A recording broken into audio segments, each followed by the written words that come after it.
Au cinéma, on crie beaucoup.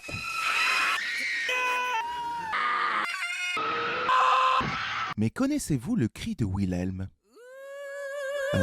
Non Christophe, rien à voir avec toi, non. Chut, chut, chut.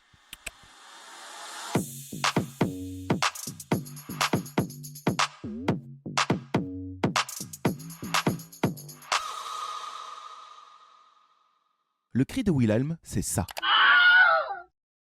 Ça ne vous dit toujours rien? Il est pourtant certain que même sans y faire attention, vous l'avez au moins entendu une fois dans votre vie. Par exemple là, ou là, ou même encore là, et dans beaucoup d'autres films. Mais pourquoi et comment ce simple son s'est-il retrouvé dans toutes ses œuvres? Pour répondre, il nous faut remonter le temps jusqu'à son origine en 1951. C'est à cette date que la Warner Bros fait enregistrer ce cri par le musicien et acteur de western Shep Woolley pour illustrer cette scène du film Les Aventures du Capitaine Wyatt.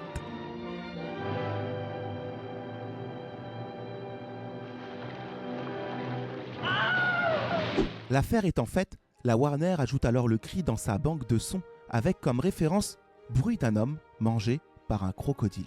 Après quelques apparitions discrètes dans d'autres productions de l'époque, c'est en 1977 que le cri commence sa fulgurante carrière. Ben Burtt, designer sonore pour Star Wars, retombe sur ce son et là, c'est le coup de foudre. Le cri le fascine et il décide de l'inclure dans le film. Il le baptise au passage Cri de Wilhelm, non toujours pas, car poussé par le personnage de Wilhelm dans le film de 1953, La Charge sur la rivière Rouge. Très vite, son utilisation dans les films de la saga Star Wars devint alors une blague entre les monteurs de la Skywalker Sound qui l'incorporèrent à tous les films de la première trilogie, mais aussi dans la série des Indiana Jones de Steven Spielberg.